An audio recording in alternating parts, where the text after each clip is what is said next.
Hey, fellow freaksters, it's Tim from the Moratorium. Just here to remind you that if you enjoy what you hear, please like, share, and subscribe, then rinse and repeat. We're just a couple of small-town nerds trying to make sweet geek love to your ear holes, and we could use your support. Check out our website for movie reviews, links to social media, merch, movies, and more. You can find us at themoratorium.com. Now that that's out of the way, on with the shenanigans. Well. You just stepped into the middle of a Roger Corman double feature.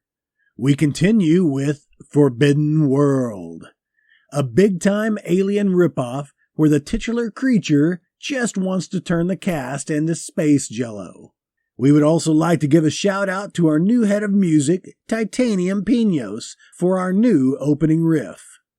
Buckle up, Space Cadets. This ride gets a little rough, if you know what I mean.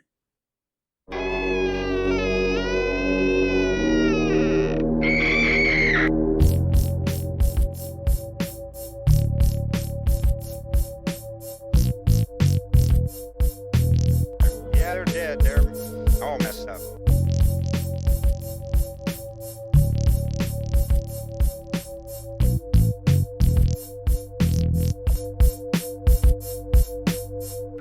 And now for our lesson. Dude, I just watched a trailer for Argento's Gio. Like a documentary? 2009? No, it's a movie with Adrian Brody. I didn't know anything about this. It says, in Italy, a woman fears her sister may have been kidnapped. Inspector Enzo Alvolfi fears it's worse. They team up to rescue her from a sadistic killer known only as Yellow. That sounds great. I want to watch it. Amazing. The trailer looks pretty freaking cool. That was 2009. Dario Argento. Well, I'm thinking there's a reason that I've never heard of it. It looks like a nice little slasher. Does Adrian Brody have a tiny little pencil-thin mustache? Nope, he's got a goatee. No, that'll work. Some type of facial hair. Yeah. I've always liked Adrian Brody, and I thought, he was like this... didn't he win an Academy Award for something? I don't know, for Summer of Sam, maybe? Was that it? I don't know. Was he in Summer of Sam? Well, yeah, he was the brother that came back and... No, he was like the pianist or... Oh, like a period thing? Yeah. Interesting. He weather vanes in high wind because of his nose. I don't know if you knew that. Or also, I don't know if that's a fact or not. I'm sure he won something for Splice when he, fucked an alien thing. Yeah. I bet he got something. He did have sex with that thing. He was good in Predators. That was fun, too. I really liked that movie. Did you? I love the opening. It's just all of a sudden they wake up and they're skydiving. Right? Yes. That would be... They just have a change of pants in their backpacks because of all the mid-air crapping. But, have you ever crapped your pants? Not today. We're still holding out. Well, we've got a craptastic film to watch today. Ooh, good segue. How you like that? It is crappy. It's crappy, but I liked it better than Galaxy of Terror. Right? I agree. This was more fun to watch. Oh, I laughed. Yeah, definitely. And Galaxy of Terror was really kind of as goofy as it was kind of a downer. Mm-hmm. Yep, we needed more of what Forbidden World actually had. Yes. And yeah, that's the movie, Forbidden World. Which, why was this a Forbidden World? I don't know. Who forbid it? Who forbade this world? Who forbade this world? And did they only find that out in hindsight? And honestly, okay, so the world, quote unquote, is this ship? They're always on the ship, right? They venture out like one time. Yeah. And they said something about the atmosphere has certain levels of like, I don't know, say nitrogen that actually gets you high and you forget that you're not being able to breathe properly and that you're euphoric. And well, they must have pumped some of that into the ship because there is some weird, wild stuff happening on this ship in the name of science. Let's get this party started just to say that, thanks, Nate, for creating this really cool intro. Looking forward to see what else you can come up with. Send us all your shit. We will possibly play it on the air. Even if you just record fart noises with your mouth, we might end up using that. I think that would be a good intro. Can we cue up that fart soundboard kind of thing? Maybe like Jingle Bells, but all farts. Oh, okay. Like my old Cassia.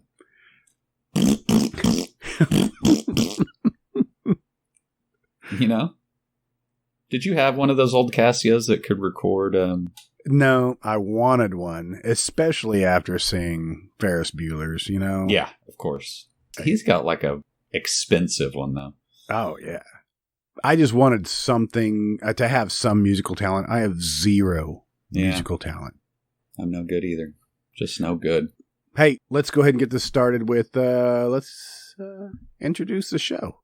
Oh, yeah. Hey, welcome to the Moratorium. Yeah, welcome, guys. Hey. Come on in. Watch out for that stuff on the floor. I kind of live out of my moratorium.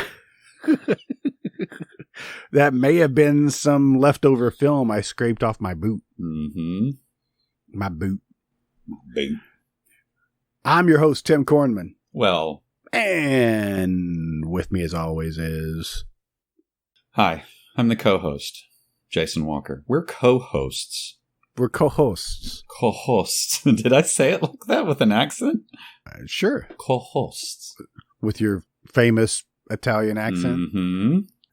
Hey, we are in the middle of a Roger Corman double feature. Roger Corman space. It's a space opera when you really think about it, I mean, it starts off with some classical music and some reused freaking footage. Yep. It's just like 2001: A Space Odyssey, except it's not nearly as good. It's crappy. It has more nudity than 2001. Thank you. Yeah, a lot more dead rabbits than 2001, too. Jesus Christ. Have I got to talk about that? I know. We ought to do a count of how many dead experiments. Yeah. Yeah, so this was Forbidden World, 1982. This is a Roger Corman Presents, directed by Alan Holtzman. Alan Holtzman, he has 2 Emmys and a Peabody Award. And produced or directed this. This. There's some time that passed. Did he get those from Candy Stripe Nurses? Nope. He did not do Candy Stripe Nurses, did he? No, I'm sorry. He edited it. Okay. Because he did do, I swear there's a cheerleader movie in there, but I was looking all over the place when I was kind of researching this movie about 20 minutes ago.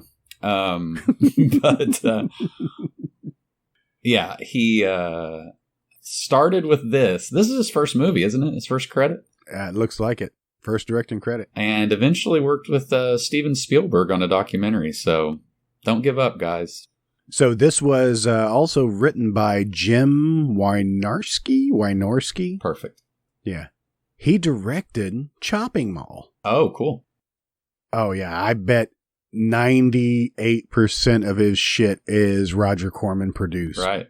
Has to be. 104 credits as a director. And starts off with Lost Empire, Chopping Mall, Deathstalker 2, Big Bad Mama 2, Return of the Swamp Thing, Sorority House Massacre. Oh, man. This guy should be my favorite director. That's what I was about to say. I was like, I like all of those movies. Swamp Thing 2 had Didn't it have Morgan? Not Morgan Fairchild. That other chick. Yeah, she was in 90210. I can't think of, or not. No, Heather Locklear. Yes, that one. So anyway, unfortunately, we're not talking about this guy, right? Yes. The story was by him, Forbidden World. I wonder whose idea was it to go ahead and, hey, we got this leftover set. Let's just make another movie. Yeah. Let's make another movie that's actually better than Galaxy of Terror. Yeah. It is using some of the same sets. I mean, yeah. Or all of the same set. Mm-hmm. I know that the corridor they're walking down with all the McDonald's cartons is definitely from Galaxy of Terror. And it looks like they may have added to it. Now, in Galaxy of Terror, it seemed like maybe they cared a little bit because that was James Cameron that came up with that idea to make these walls. This one looks pretty sloppy. Yeah, for sure. That you can see the little tabs. Yeah. The tab holes on the styrofoam containers. They're not, some of them aren't even placed on there straight. They're just kind of leaning up.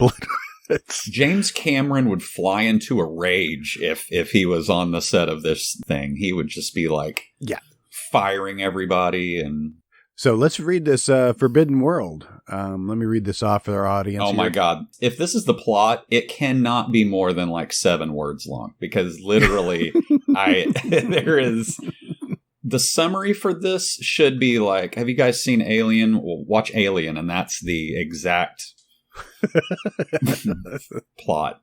I need to stop comparing it to Galaxy of Terror. But anyway, go ahead. I'm sorry.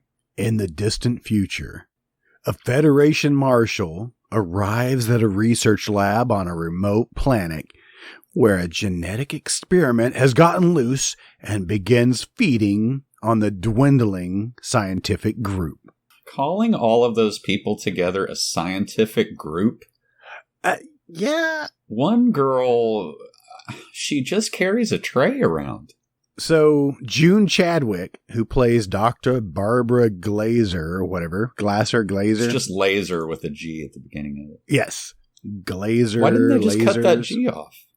Anyway, when she's introduced, she's like, oh, this is the most, renowned geneticist in the world. Yeah, she calls him a genius. And it is Fox Harris. That is... If that's the guy in charge, we've got some serious problems. Fox Harris is incredible. Yes. When we first meet him in this film, he's smeared with blood. Yes. It looks like the Doctor in Day of the Dead. And it only gets bloodier throughout the entire thing. They eat breakfast together, and he still hasn't changed his lab coat. It is covered in blood. But there are so many times that he touches and sticks his fingers into some goop. Shouldn't you have gloves on for that? Or something. Yeah. He just does not care. It looks like the Walmart aisle that has all the fish on it. That's what the set for the lab. It looks like my dog's chew toy with like KC Masterpiece sauce on it. Just all the like... It's delicious. Yeah. Kind of. Yeah. But I'm sorry, you were talking about June Chadwick. Both the women in this film are wearing like clear plastic high heel shoes that my daughter wore when she was 5. If they're going to be in like the, surgeons, like theater, I don't think open-toed high heels is what they should be wearing. They need to be more stable, I think so. So anyway, let's get to watching this show. Okay. Let our audience know that you can watch this for free on Tubi. If you have Amazon Prime, guess what? It's on there too. TUBI, Tubi. This movie starts off in a freaking battle. Where is any of that happening in relation to anything else in this movie? I don't know. Because he just woke up kind of like, he woke up too early and he's kind of like still nappy. He might just kind of lay down and take a nap while there is a starship battle going on. Lasers being shot. His freaking android Yeah. pilot or whoever. Oh my God. I'm so glad he got shut off halfway through the film. His name is Sam. So it's just him and his android. Yes. The pilot, who is Jesse Vint. Yes. Vint. We're going to talk about him in a little bit. Yeah. But Jesse Vint is... He's the marshal. He's the space marshal. He's a space marshal. I mean, yeah, that's a thing. Okay. What does a space marshal get paid these days? I think he's pretty comfortable, you know, enough to just like hang out in his little ship with his buddy. Mm-hmm. The opening is so confusing. Yes. Because, and this happens throughout the movie, this little sequence of events, which is basically like, he's having a flash forward. It's basically like he's receiving the trailer for the movie. Downloading trailer. Yeah. It's like constantly buffering. So you see him awake in the movie, you know, and I'm like, all right. You see lots of scenes. You see boobs in his flashes.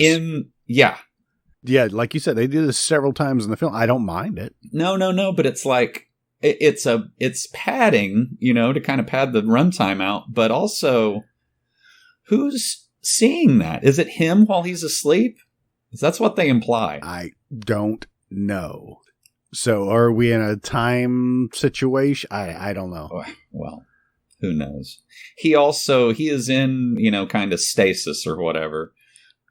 Just like another movie that I could mention, but I'm not going to mention it again. The only special effect, quote unquote, to show you that he's asleep is, I guess that's supposed to be like ice crusted on him. Like they literally put him in like a freezer. It looks like the stuff that's in Vienna sausages that you have to like scrape off the top. You're so correct. And you got to wonder, is that the stuff from Vienna sausages?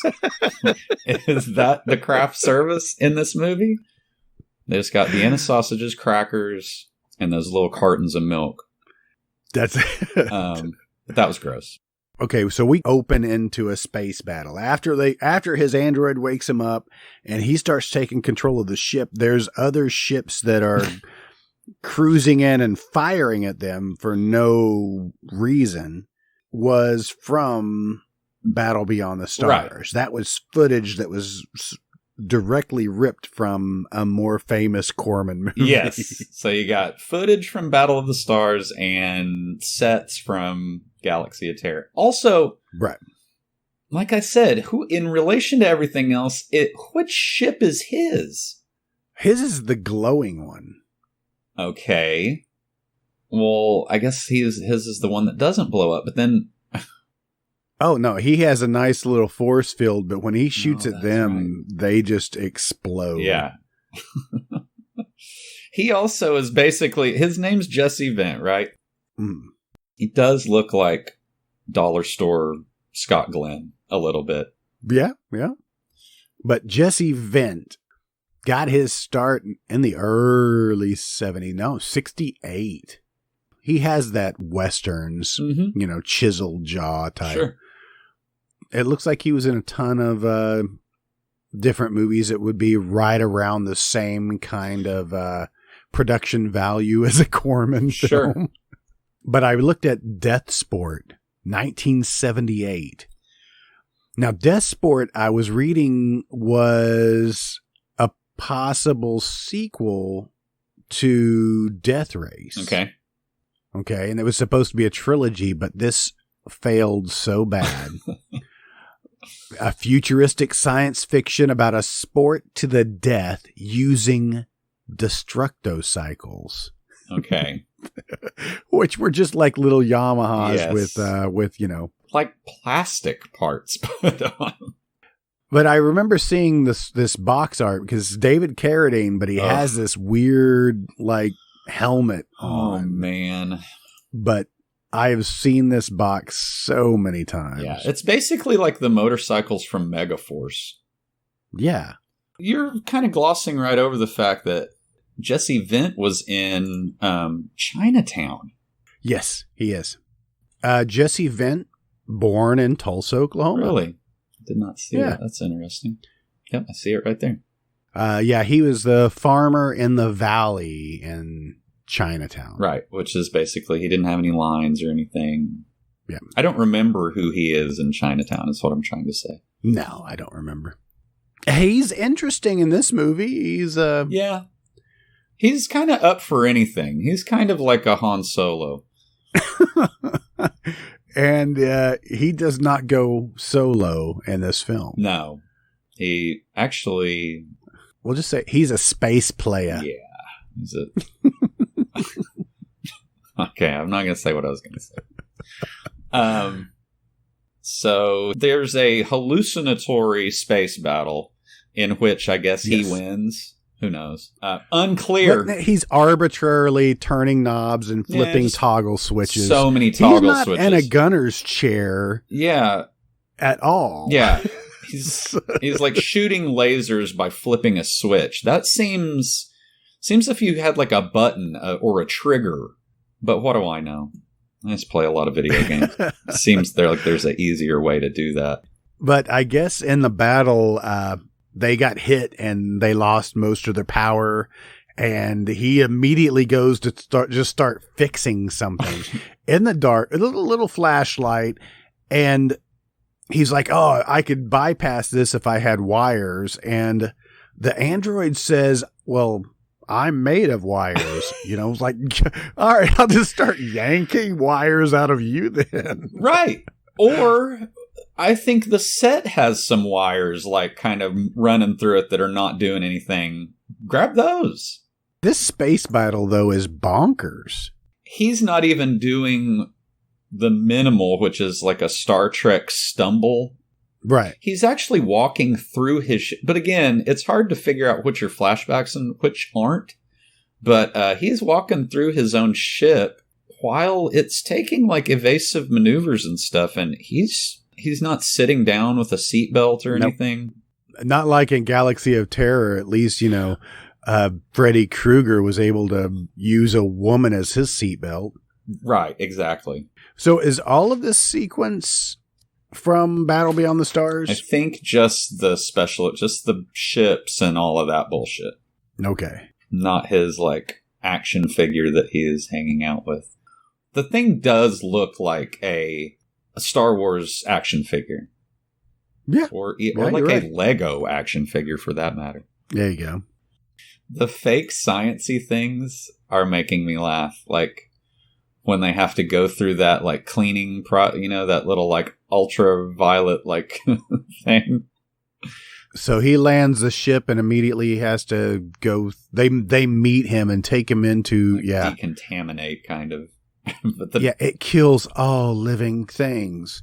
But the doctor says something really funny in there, and I can't remember what it is. It's like something about burning the creepies or something. I don't know. It was very weird. He did not seem like a licensed. He didn't seem like a doctor.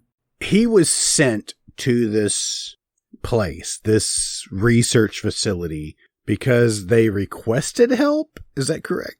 I think it's basically the same story in all of these movies where there was like a, emergency beacon or something. And this guy's just kind of tooling around. He's like, check it out. Maybe there's some hot chicks or something. Maybe there's like a Applebee's or something inside of it. Maybe a Hooters. Or like something like Hooters, but not quite as good as Hooters. Because I think he was supposed to be on leave, and he keeps saying this. He's like, oh, man, I was, I'm on my vacation or whatever, Yeah, basically, I'm like 2 weeks away from retirement. Right. I'm not even supposed to be here today. Exactly. So they immediately take him on board. When they're walking down that hallway, you can really tell how cheap those styrofoam containers are. They didn't even paint these. They're cut into thirds where like your chicken fried steak would go, and then like a scoop of mashed potatoes, and then like a vegetable blend or something in the other.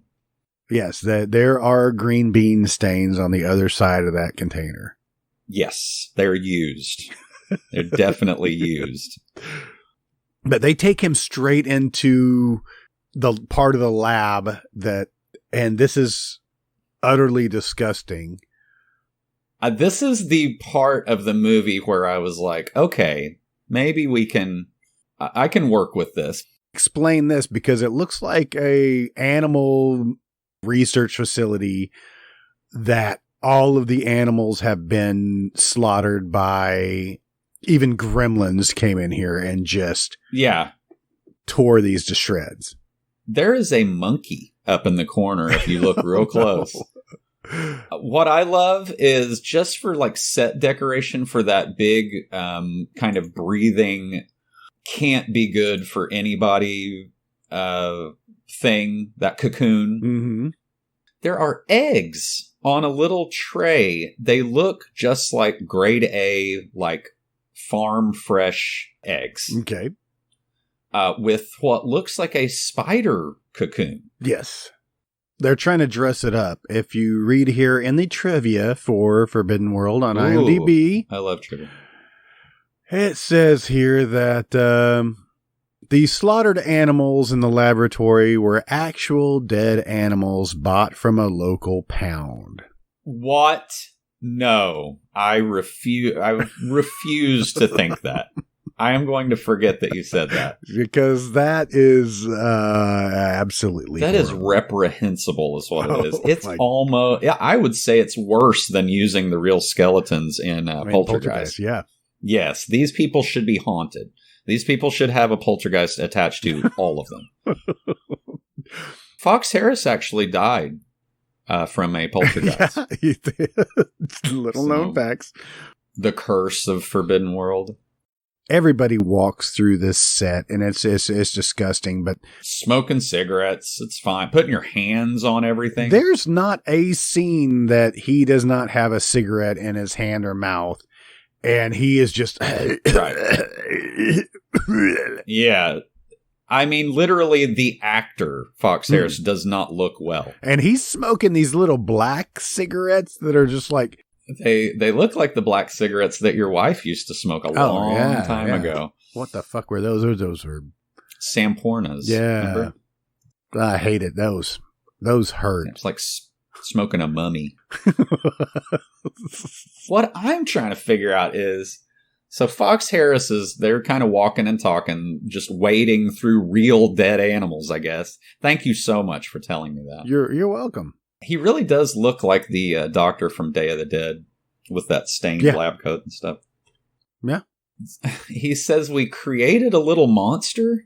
Is that what he says? Yes. It kind of got unruly, but it crawled into the main part of the lab and put itself in an incubator. That's okay. That is more than I got out of the movie. I could not figure out. I was like, well, it's right there. What are you talking about? It's like, so I get it now. He's like, you mean like a cocoon, like it's a butterfly? And Fox Harris says, well, it's changing into something, all right. God knows what. And it just kind of walks off. I'm starting to think that this guy isn't a real scientist. He smells like gin. He has blood all over him. It's like he washed his hands in blood and then just kind of cleaned them on his jacket.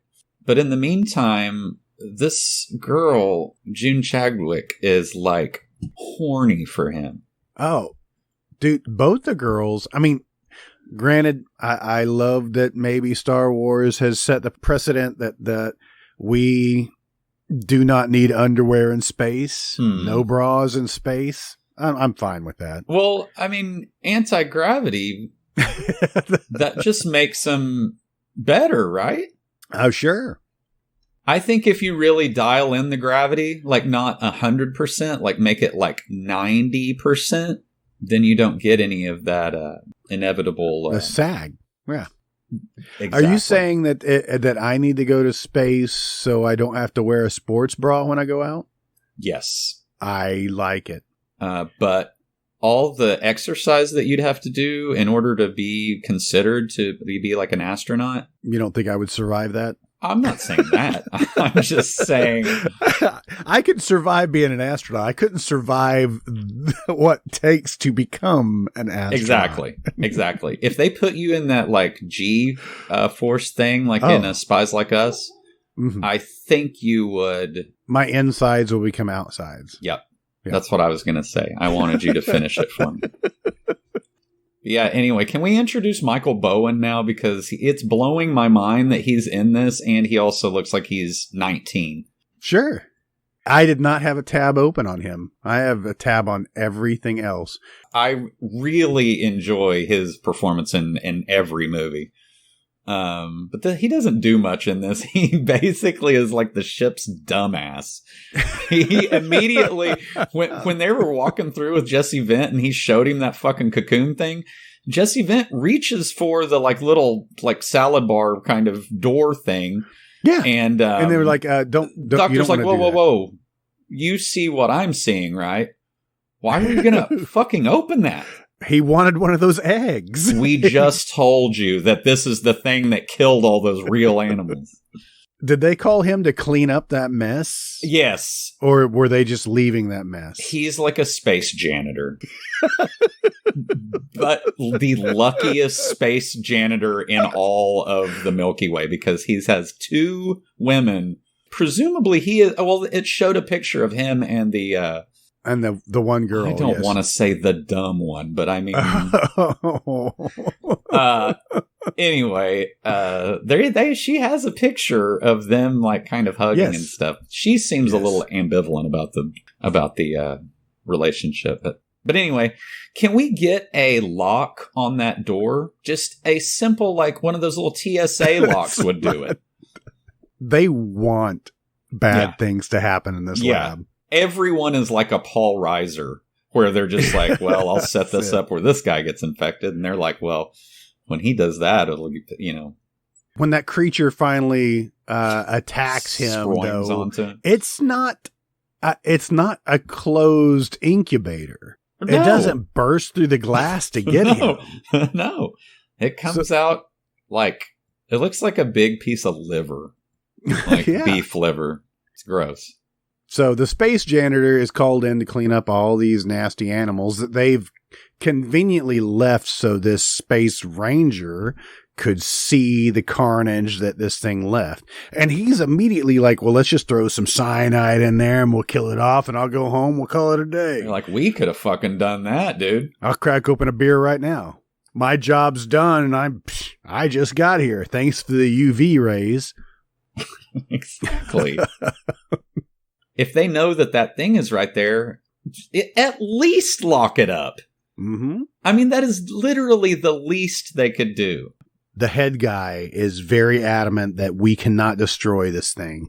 We must see how this plays out, because I guess the experiments that they're doing is to possibly grow a new life form type thing that could possibly feed the world. I don't know. Really? You got a lot out of this. There's like maybe one sentence. Did you just write that plot to make yourself feel better about watching this movie? Maybe so. Also, you don't need any sleeves in space, apparently. And it's not like they're made like, it looks like he's ripped them off. Yes. Yeah, he has gotten a crude knife and just taken his sleeves off. Who needs them?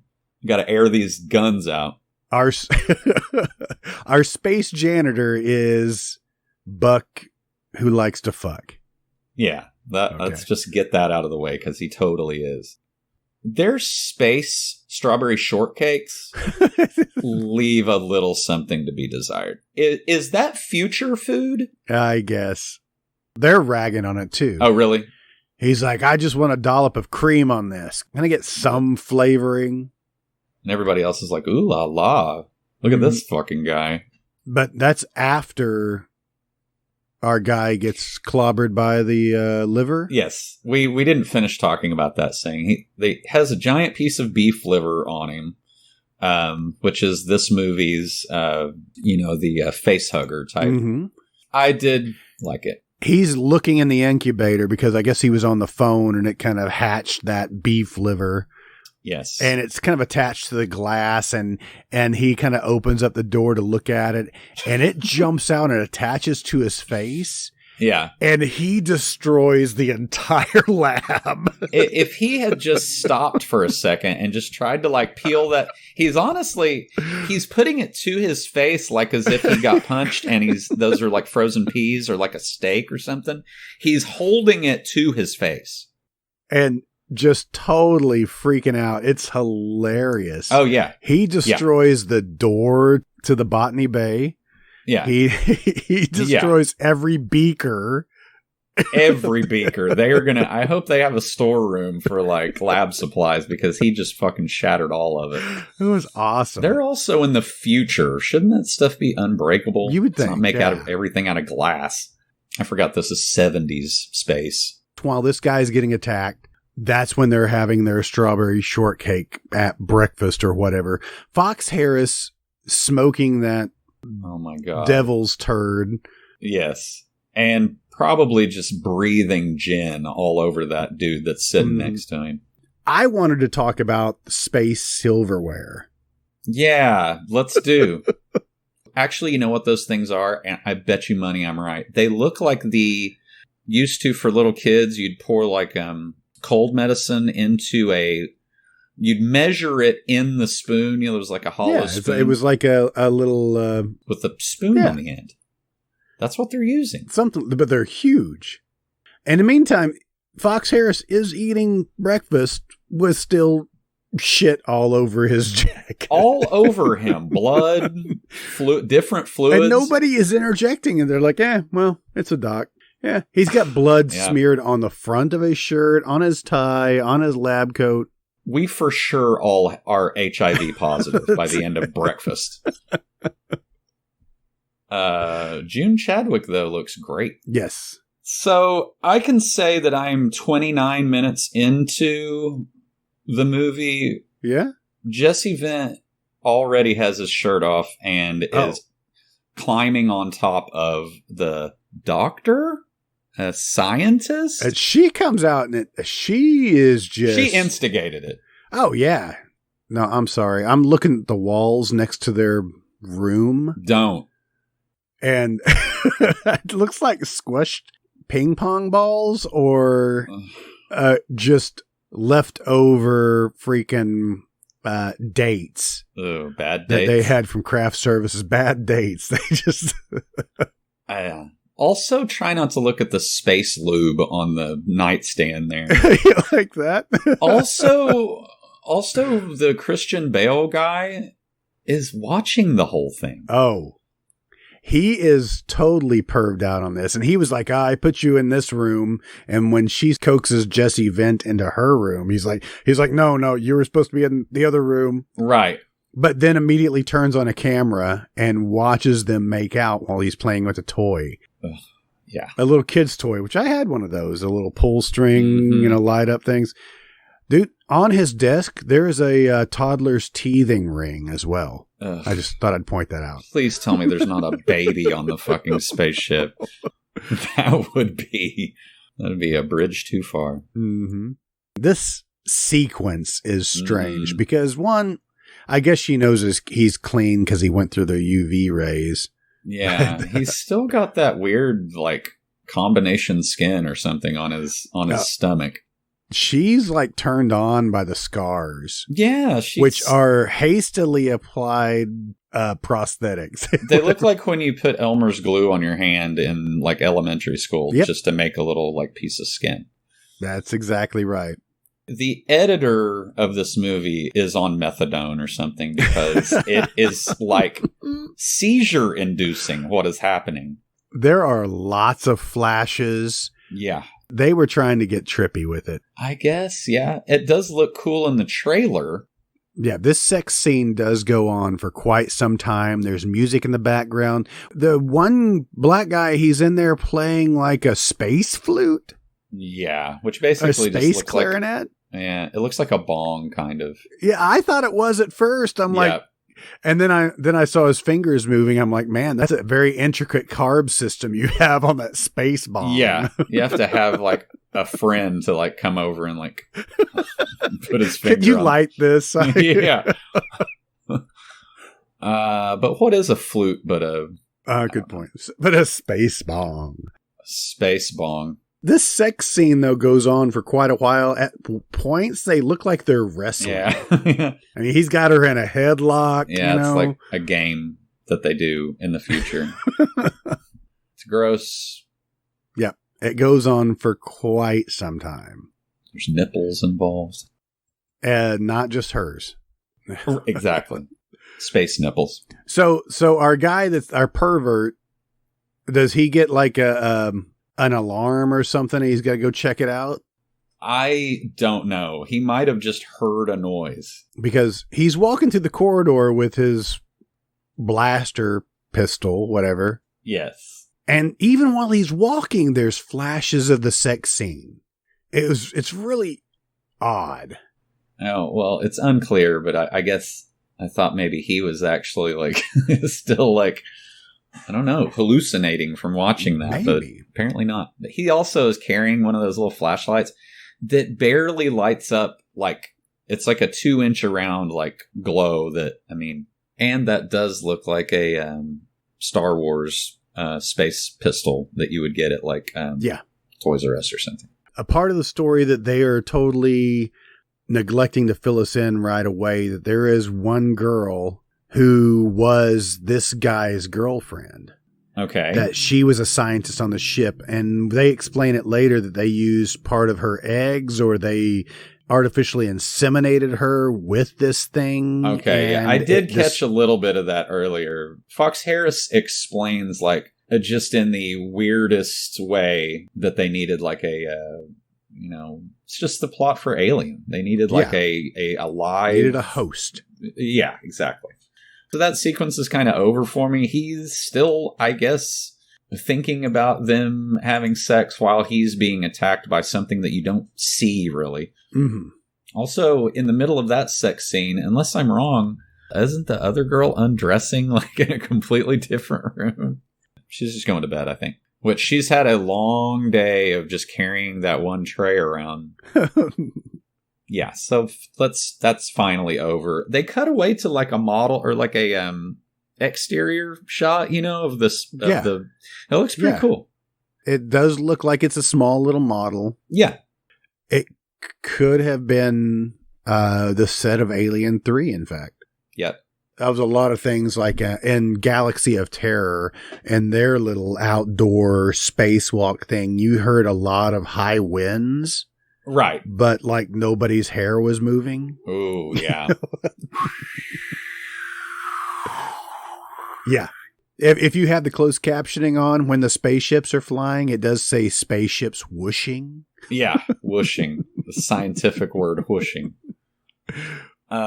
So basically, we have an alien that's running around the ship just killing people. Yeah, now we do. So Fox Harris is in the lab and he keeps injecting himself with Mountain Dew, right? I guess, yes. Or reanimator fluid or whatever. That's what I thought it was at first. The reagent just keeping himself alive. He's smoking these cancer sticks that are... I'm sorry. I got taken back because of the special effects in this.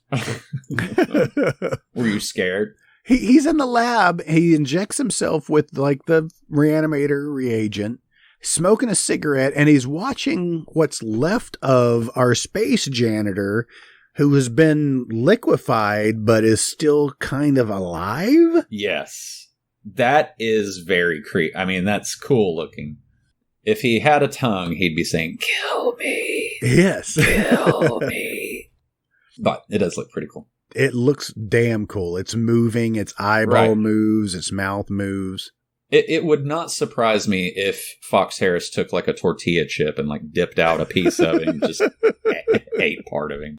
Also, I never ever needed to see Fox Harris's hairy belly. Oh, Ugh. Yeah.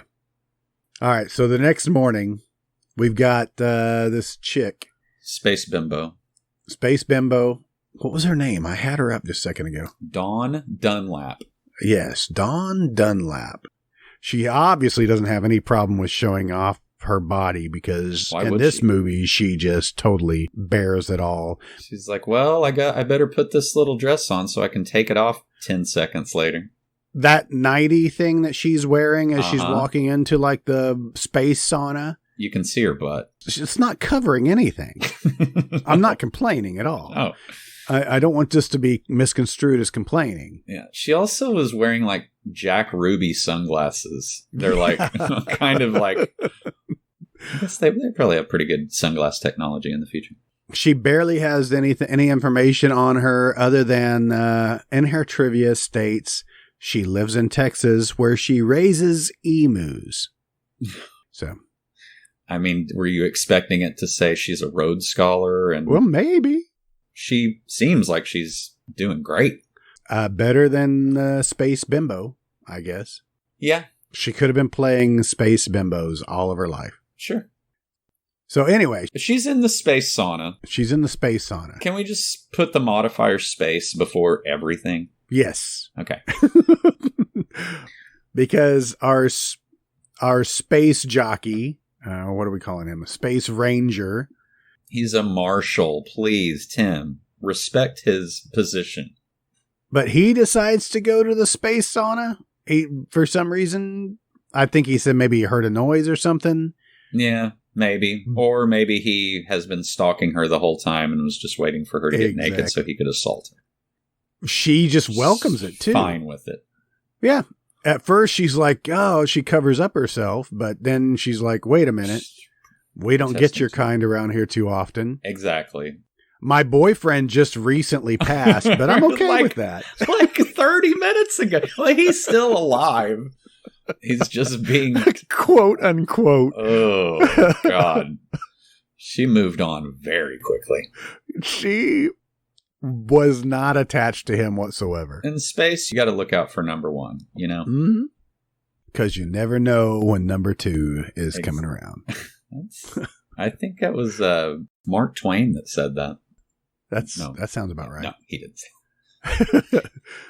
But no, he gets real smarmy when he gets close to her. You know? Yeah, he is not a great guy. But no, she's just like, well, get naked. I know for a fact. She tells him to get naked. You were just sleeping with my coworker. Right. And know for a fact you have not used a wet nap. Yeah, you didn't go back to the UV room. Get naked. Yeah, let's raw dog right after. Of course, but I don't think that, I mean, we'll find out later that, she has a kind of strange relationship with June Chadwick, too. Which, I get it. Yeah. Out in space. There's a lot of sexual mishappenings on this spaceship. There's a lot of drippy gloopiness that is reminiscent of... Just say what... Of Alien. Yeah. Well, I was going to say it looks like cum. But I guess, no, I wasn't going to say that. Let's just say, like, conditioner. Yes. The alien thing almost attacks her. He shoots at it several times, hits the alarm. Everybody comes running. June Chadwick is like giving him the stink eye. Yeah. Was like, hey, you were just with me, and why are you half naked with her now? And he's just like, we were having sex. He just doesn't try to come up with a... And that lasts for a couple of seconds, and then she's kind of over it. She's like, you know what? Whatever. I'm probably going to get with her later anyway. Exactly. So. You know, what's a little space sex amongst space friends? Space friends with benefits. Yeah. Ooh, I like that. Cut to Fox Harris still... like doing research on Michael Bowen as he is completely liquefying. Mm-hmm. He looks very gross. It's just a globular. It's just a It does, like you said, this is Vienna sausage jelly. Yeah. What is that stuff, by the way? I don't know. I'm gonna look. Looks like some Twizzlers on top. Ooh. But you notice that he sticks his finger in it and puts it on like a petri dish to then examine it, just like under the microscope. What's wrong with that? He's a scientist. He's like, only I can just grab this without any gloves on.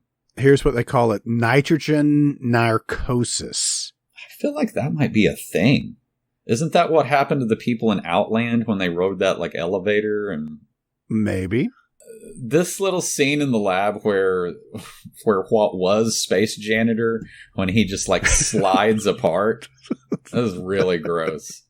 Oh, yes. There is something to be said about, like, I'm not sure which movie made it okay, but just having that slime around really can dress something up when it probably would have looked really stupid, you know?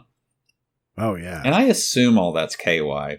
Somebody prove me wrong, but I think that's what it is. It's space lube. Space lube, yeah. So Fox Harris is getting more and more erratic, excited. Yes, he is excited and erratic.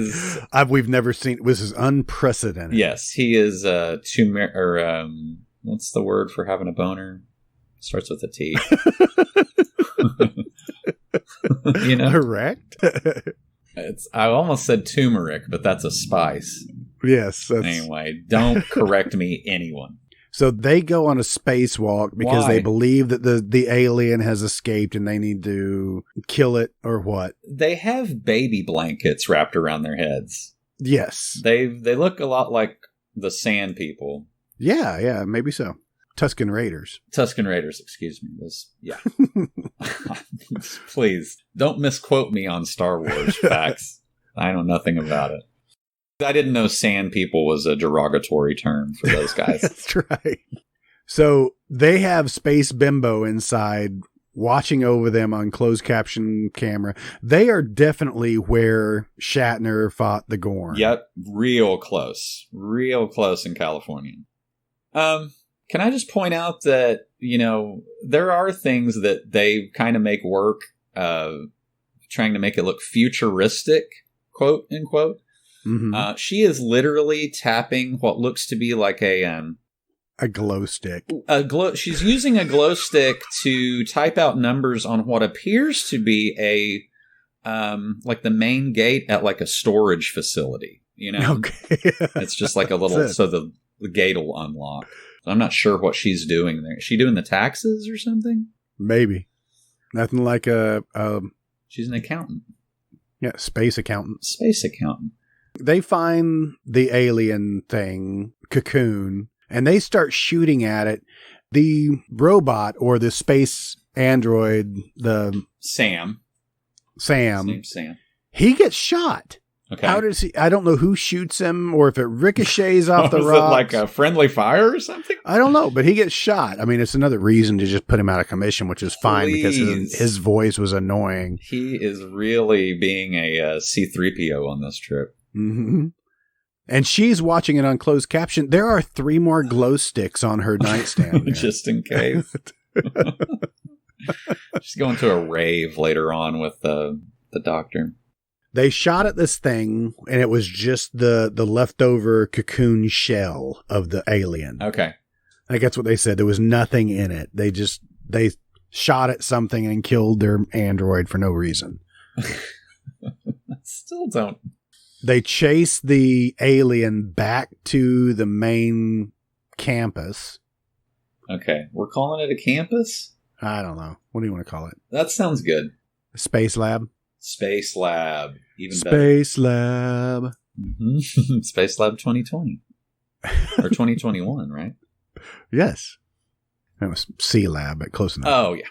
I need to see the robot get shot. So they're just blasting away. Blasting. Yeah, what happens there? I think the actor in that suit fell down, and they were like, that's a free stunt. We're not paying you for that. You did that. And then they're like, you know what? Let's put a little effect in there and kind of get some production value. There you go. That's probably what happened. When they come apart on this metamorph, I think that's what they keep calling it, metamorph. Okay. The alien thing. Yeah. Every other form of this alien looks so much better than what this piece of shit looks End like. product is, yes. That is literally what your mom and your aunt put together when they forget to get a Halloween costume or something. I'll crochet you something. Yeah. We have all these lawn and leaf bags. Yeah, it's not great. I mean, I guess this goes without saying, but it's very obviously supposed to look like the final alien in Alien. it's kind of hard to read. They do a lot of close-ups later, I think, on the alien face. Yeah. But as she's trying to find on the computer of where this thing may have escaped to, it's actually in the control room with her. She runs into the lab to find Fox Harris and her melting boyfriend. It is globular mess all over the floor. Yeah. She just slipped in a big pile of Jimmy over there.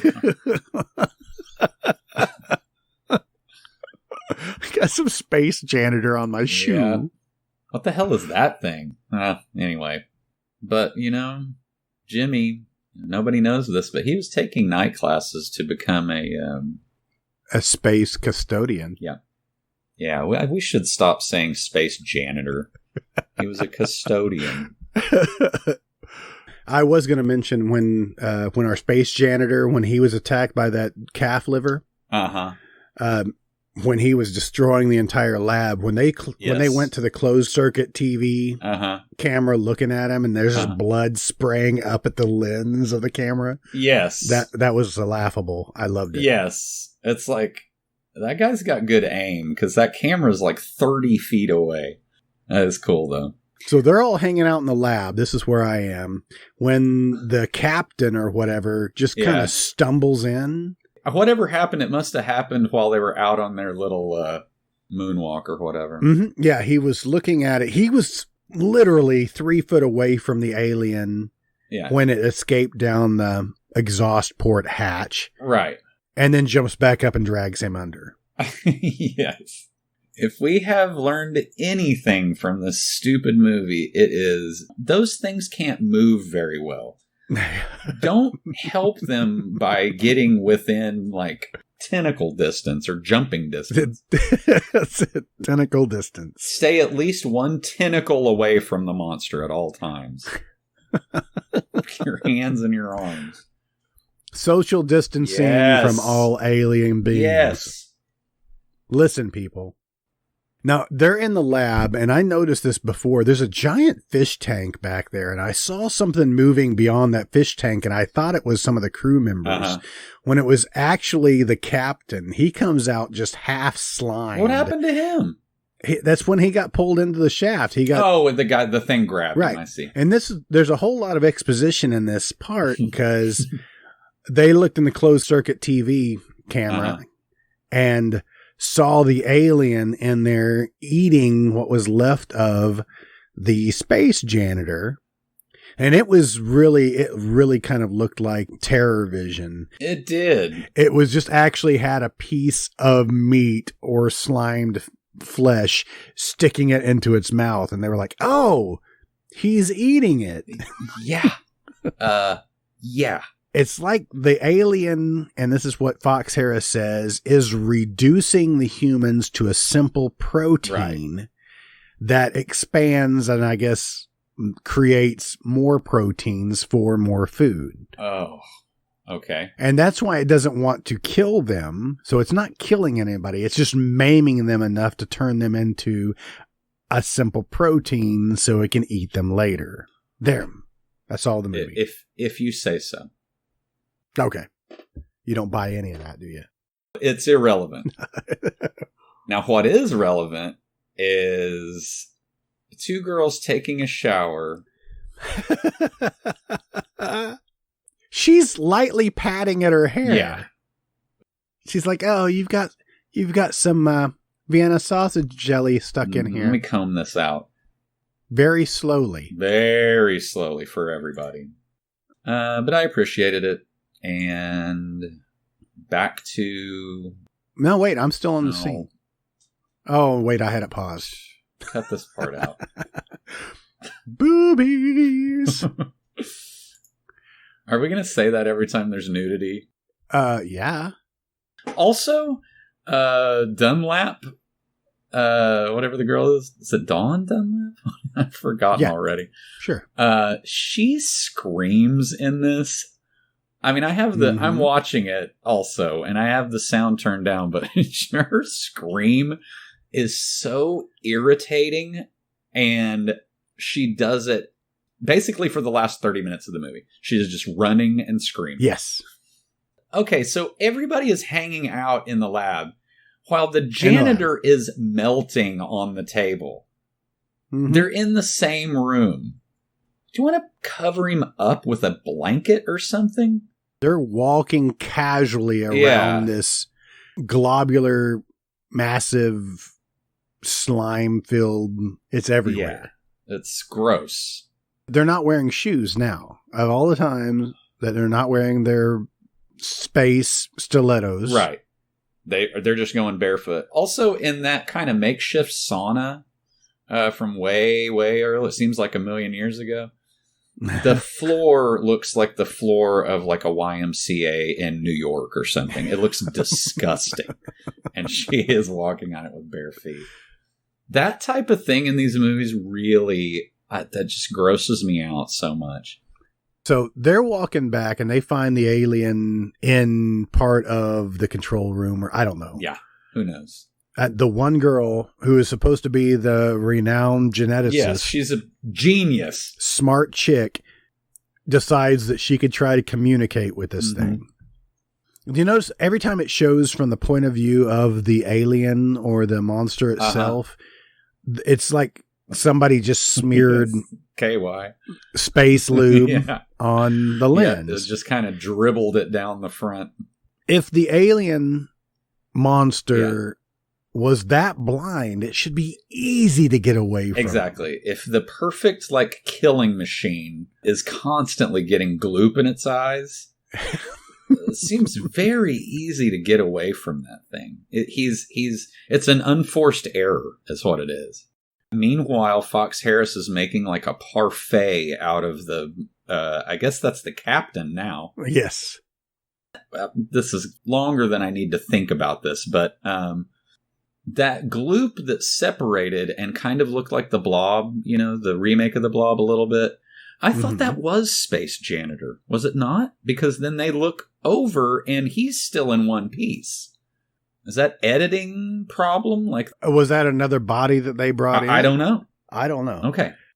Can you identify that that's actually the janitor, or just yet another body? I can't. Why June Chadwick is trying to make conversation with this alien beast? Yeah, what? Make conversation with it. Yeah, it's attached to the computer somehow, and I guess it's starting to talk to her, and she's trying to talk back. I kind of like that idea. Well, there's a tentacle of the monster that comes down because she's still wearing her robe from. Can you call it a robe? Yeah, it's a space robe. It's a space robe. Barely covers ass cheeks. Yes. There's only like one button and a belt. Yep. Just enough to cover your navel. Yes. Right? But a tentacle comes down and starts towards her, and she's allowing it to go towards her, and what we can only assume is between her legs, right? Yeah. I mean, in this movie, yeah. It's very odd, but she screams as the tentacle then protrudes from her back. So are we to assume it went all the way through her and projected out of her back? I don't know. Oh, I didn't get that, but now that you say it, I'm intrigued and mortified. 100% behind that. Because she falls down, and it makes a point for the other girl to look at her as she's laying there, and the tentacle is still between her legs. Okay. There is an impressive spray of blood. It looks like a Japanese samurai movie or something. I do like this thing kind of in its final form, just that big cocoon that can it can send things out and eat people. I think it ate part of Fox Harris's face. Okay, the black guy. Yes. Is he Ray Oliver in the credits? Because I don't see how he has to be, I think. He was in Wildcats. With Goldie Hawn. He was also in Private Benjamin. Yeah, weird. With Goldie Hawn. That is weird. But he played Dr. Death in Child's Play? Who was Dr. Death? That's what I'm trying to... It has to be like a cartoon or something that the kid is watching, wouldn't you think? I don't know. I don't either. I'm going to get to the bottom of it. Yes. Get back to me. I will. I'm going to you just kind of vamp for a while. I'm going to get to the bottom of this. All right, so there's a space cocoon. Space monster cocoon, which why did he has to go get behind this thing to repair something? Again, I don't know. Guys, stay away. Just nuke the site from orbit. It's the only way to be sure. Literally, and also the easiest way. They could have just killed this thing off a long time ago. Yeah. But it was his death.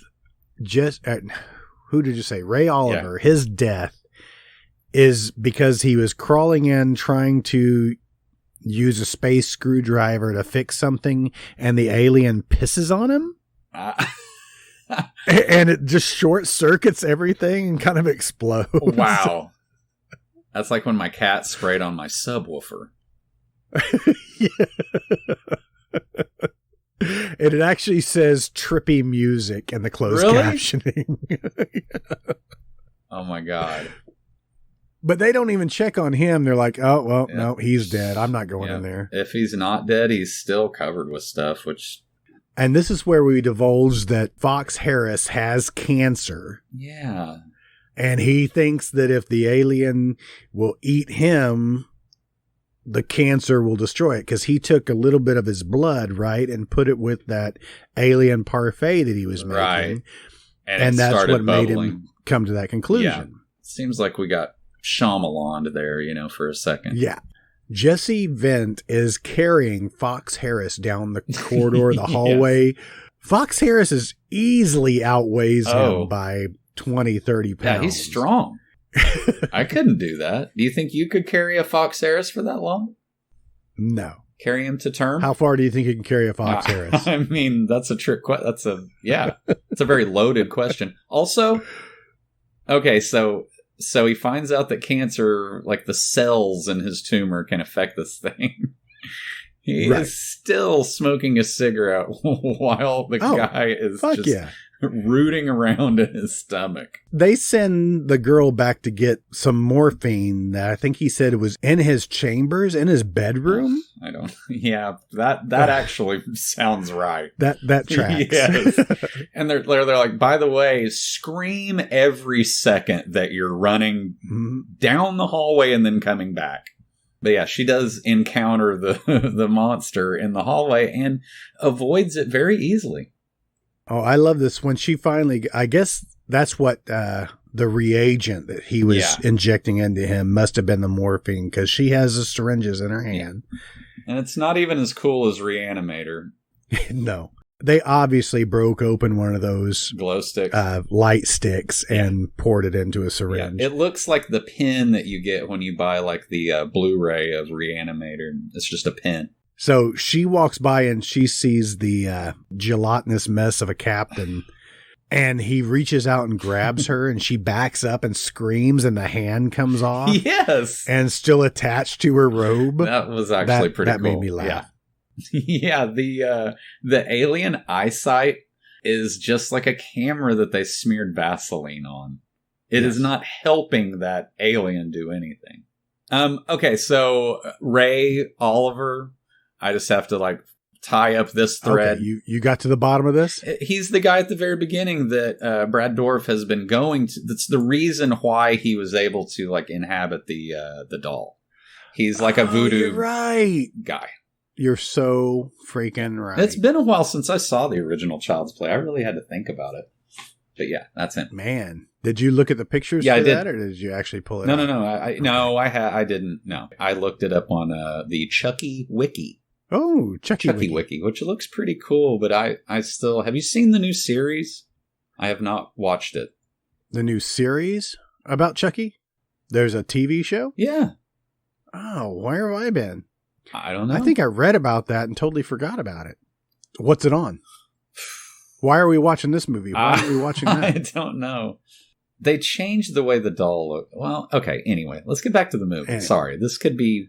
No. I hadn't even started talking about Chris Sarandon yet. Oh God! Damn it! No. So I find this amusing too. So yeah, she's running and screaming down the hallway while she's got the morphine. Mm-hmm. Basically, she's bringing the morphine to the doctor, to Fox Harris and Jesse Vint, so he can cut out the freaking tumor, and he needs the morphine so he just doesn't have to scream and smoke cigarettes the entire time. Well, but that's so weird because like Jesse Vint already had his hand inside of him. Yeah. Oh yeah. Well inside of him. And now you want the morphine? Seems kind of backwards.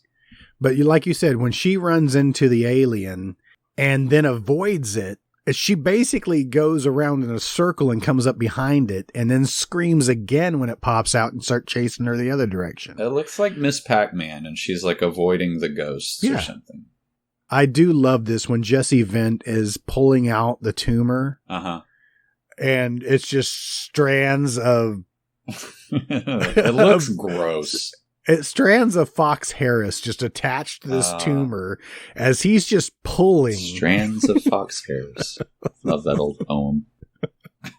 It's like the fabric of our lives. At the size of this tumor.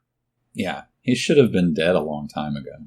Did you see the veins on his arms as he was pulling at this thing? Just, He's really...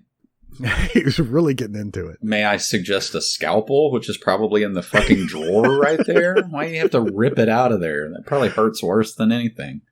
And then he looks at him confused. He's like, oh, Fox Harris died. Oh, no shit. Huh.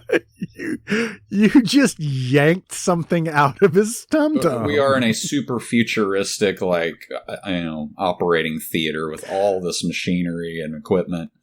I'm just going to rip it out of there. Mm-hmm. So the alien bursts in, starts tearing up the place. Like a bull in a china shop. And Jesse Vint grabs the tumor and tries to feed it to him. Unsuccessfully at first, I might say. He's like, come here, boy. Come on. Yeah. I got a treat for him. That's how you do it.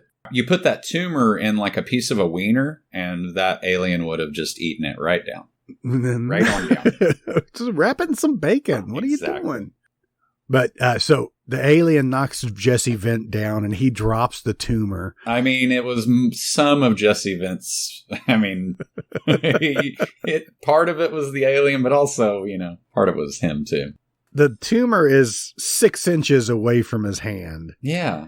But he asks her to help, and she grabs the tumor and puts it in his hand. That made me laugh too. He's not good at this. For a space ranger, he's very clumsy. I'm just going to come right out and say it. It's pretty dumb. There is an opening if he wants to stay at the space station. I believe that they're hiring for a new space janitor. They actually... He for sure has been fired by the Federation by now. It's for gross negligence. He also calls something a ding whopper. That might have been like earlier in the movie, but what? That was what the guy that was snooping on them while they were having sex.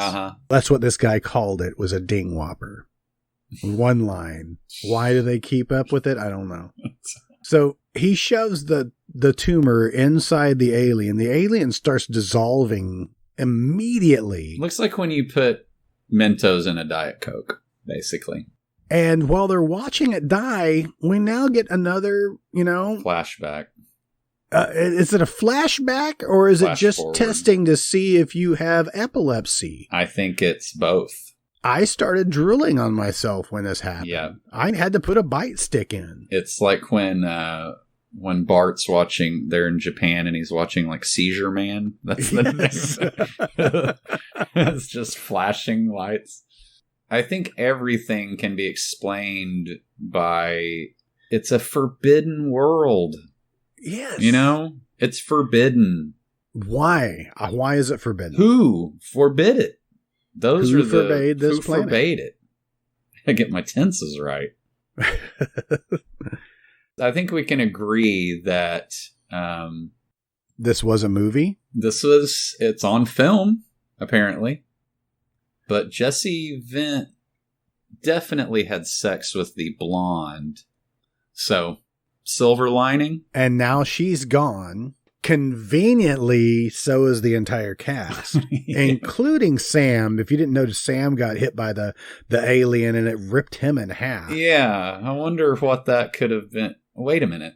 This is Didn't we get in the same conversation trying to figure out when Aliens, and Forbidden World and Galaxy of Terror came out? Because it seems like these couple of movies might have, predated, right? Well, no, Alien was in the 70s. Alien was like 79, wasn't it? Right. But Aliens was like 87. Right. But like tearing him in half, Good point, yes. We are correct that Alien was 79, but Aliens was 86. Okay. Okay, so Forbidden World was 84, wasn't it? Oh, fuck. No, 82. Sorry. 82. Okay. Plus James Cameron, he must have been like, I don't know. I think it's going to be like a chicken and the egg situation, or just something that we'll never figure out and we should stop talking about. Yes, maybe so. Good. Okay, good. I'm glad that we can agree on that. I think this is a better movie. Forbidden World is a better movie than Galaxy of Terror. Wow. I think because of the amount of gore, it was probably the turning everybody into a simple protein. Right. Yes. The space janitor just dissolving was awesome, I thought. Yeah. No, it's Those effects very, were awesome. very gross, which is, that is a plus. I like them gross. I want to know how this movie stood up at the box office, too. Let's find out. Need music. Here in the trivia, it was producer Roger Corman's idea to kill the mutant with cancer. Well, Roger, it was executed perfectly. I mean, again, the director, 2 Emmys and a Peabody. I can't stress that enough. But, last movie proved that, James Cameron, one of the most well-known directors ever. And one of the richest freaking directors now. Right? One of the beardiest people ever. He had that same, 70s parted in the middle haircut and the same beard for a long time. I'm not complaining with him. He made it work. Have you just stopped listening to me at this point? No, I was trying to find box office results for Forbidden World, and I'm not coming up with anything. And yes, I quit listening to it Okay, great. a long time ago. Jesse Vint, this may have been his biggest role, He's like Scott Glenn or Lance Henriksen, or he's just one of those wiry guys that, he's got a good enough face that he can be kind of the hero. And he did get space laid in this movie. Did get space laid. You think they used a space condom? I am positive They did not. And he probably had a whole cargo hold full of them, and he's like, you know what? Oh yeah. I'm not walking back to the spaceship to get those. This is either now or never. All right, here on Wikipedia, that's where I can find it. Thank you. Wikipedia says the budget for this movie was under $1 million. Wow. So less of a budget on this movie than Galaxy of Terror. I think Galaxy of Terror, it said it was like $1.7 million or something that. Well, anyway. And again, when you can just use the same sets and, you don't have to build anything. I think it looks like the special effects for the monster are the only thing that they really had to make out of, The box office results, $4 million. Wow. Total for, of all time? It looks like it. Well, so not bad. It made a profit. According to the director, Alan Holzman, He began shooting without a script with these directions from Corman. You have 4 days to write, produce, and direct a 7 to 8 minute opening space movie. I'll give you an astronaut and a robot if you need any inspiration. I've always wanted to do a version of Lawrence of Arabia in space. That's what we were just watching? That's what we were just watching. That's very different from the movie that I watched. Did we watch the right movie? I think we might have watched the wrong movie. All right. Well, let's start over the podcast and watch the right movie now. I don't have that kind of time. Did you enjoy this better than Galaxy of Terror? I did, yes. I liked seeing Michael Bowman. I liked all the monster stuff was really cool. Did we mention that there are boobies in this movie? I don't recall. Space boobs? Yeah, space boobs. But yeah, I did enjoy this movie. I like low-budget movies. And by far, this is not the only time we are going to cross paths with Roger Corman. No. In fact, I think we ought to... You want to change the podcast to, how about Corman on Corman? No. Oh my God. Did you just come up with that? I did. Is that gold? Oh my God. That is right there. That's low-hanging fruit, my friend, and you just... plucked it. Snatched it down. That would be enough material to do a podcast well into... the next century? The next century is what I was going to say. But like the Italian horror movies, we're gonna come back one of these days. Yep. I think that one of these days we ought to do, we talked about it a million times. Battle Beyond the Stars, is that what it is? Yes. We ought to watch that one too, simply because, we have watched it because it was stock footage for both of the movies that we just did. Right. And it has Marjo Gordner, and I think it has the chick from the Sinbad movies, Carolyn Monroe. I think she's in it. She seems to show up a lot. Yeah. She does. There's a reason for that. Why? Is she the boobs? Not boobs. Just pretty lady. Okay. All right. Well, that was Forbidden World. I wonder if us doing this podcast will result in all of the Forbidden World action figures to go up in price on eBay and stuff. Do they actually have those? No, but they should have. They should. I want Space Janitor. I would collect a Space Janitor. He's the best one. Mm-hmm. Before and after Gloop. Yes. That's the one. The after Gloop. That one's the hard one to find. Kind of like the Boba Fett that the rocket shoots out. I'm looking at Roger Corman right now, just smiling. Mm-hmm. Seems like he's never in a bad mood. I'd like to see him actually giving direction. You say he was in a good mood. Here in the trivia for Forbidden Planet, he killed an extra at some point. During a screening, Roger Corman actually smacked an audience member on the head for laughing at the film. I read that. Oh, that's gotta fucking chap your ass. You spent you spent a whole week on that movie. And this jerk's gonna laugh at it. He's insulting him. It says when Roger left the theater, the guy that he hit poured a soda over his head from the balcony. Man. So the guy that was sitting next to Roger decided to take his drink up to the balcony and just wait for that opportunity to just dump his 32-ounce Coke on Roger Corman's head. Yeah.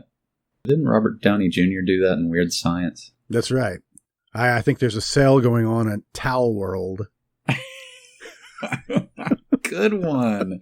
Oh, man. I'm watching that movie right after we are done with this. Towel World. Towel World. This film was shot in 20 days. And it shows. It shows. 20 days seems like too long. Mm-hmm.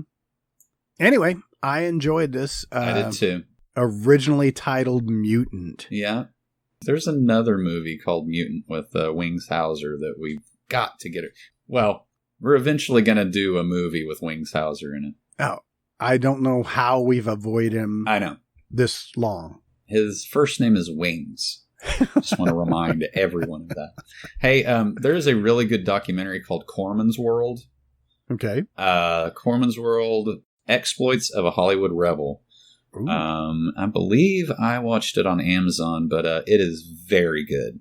I mean, it's an hour and a half of interviews with him with just little snips of the hundreds of movies that he has done. So it is very fun to watch. Very interesting. It's probably seizure inducing, just like this movie was. Yeah, it is very hallucinatory. Well, all right. Well, let's shut this bitch down, okay? Okay. Get back to our regular scheduled programming next week with the yarn wall. Yes. This will be your turn to make the yarn. Yay. I got us to this double feature of Roger Corman. Space crap. Space crap. That's what we're calling it. Lovingly. Oh, love. I got to caress the space crap. Sometimes the space crap caresses you. Oh, what is this? Yakov Smirnoff hour? Yeah. In space, Russia.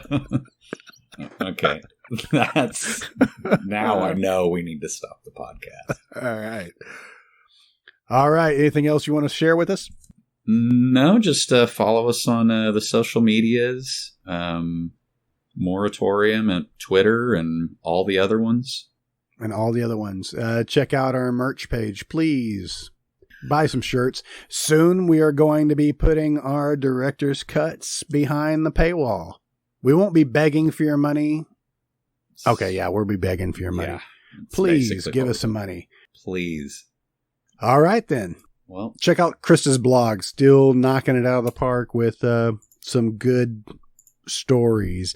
I say this because hopefully she'll have another one to us. I think she's getting away from doing the actual movie reviews of the movies we've done, just because she's gone on to kind of connecting movies to actual true crime events.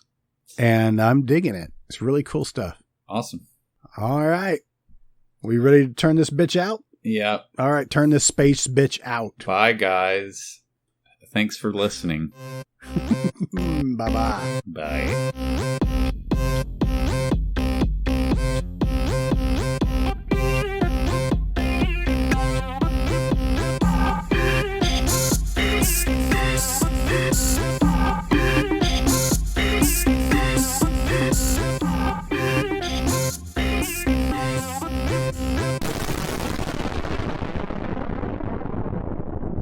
Well, that wraps up this Space Drive-In double feature. But rest assured, we will make our way back around to Roger Corman and his massive, legacy. It's certainly inevitable. Check out our website for everything Moratorium, including movie links, movie reviews. Hey, and Krista has another blog post just waiting for me to upload. And while you're at it, buy a t-shirt and help us keep this shit wagon rolling. Again, please like, share, and subscribe, then rinse and repeat. We appreciate your support. If you have any movie suggestions, or just want to tell us how much we really suck, you can contact us at moviemoratorium@gmail.com. Thanks for listening, and long live VHS. No bras in space? I'm fine with that.